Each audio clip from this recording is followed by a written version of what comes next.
On the face of it, Ireland appears to be acting on climate change.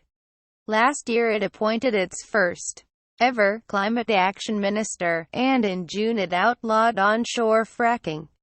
What's more, the telegenic new Taoiseach Leo Varadkar dedicated much of the first day of his cabinet retreat to discussing climate change. Last week Varadkar introduced Ireland's first National Mitigation Plan (NMP) in more than a decade, and said that addressing climate change would require fundamental societal transformation and, more immediately, allocation of resources and sustained policy change. If success could be measured simply by repetition, the word sustainable appears no fewer than 110 times in the NMP. Ireland would undoubtedly be among the world's leading countries.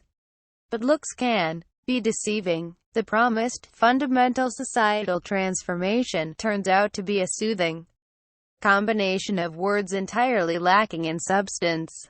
The climate action minister, Denis Naughton, glossed over the gaping holes and staggering lack of ambition in the NMP by declaring it a living document, with the vague understanding that it will zombie-like spring to life at some point closer to 2050. Naughton's discomfort in media interviews was obvious.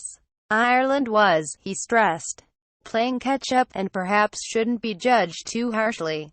Naughton is adamant that the government doesn't want to be prescriptive on how to hit our targets. But in practice, this translates into ducking the tough but necessary near-term decisions. Naughton recently pleaded in Brussels that the 2020 targets of a 20% emissions cut compared with 2005 that Ireland chose to sign up to are too onerous, and threatening to delay EU-wide implementation of the Paris Accord. By 2020, Ireland will only have achieved a paltry 5 to 6% reduction in emissions, with greenhouse gases from transport and agriculture actually rising.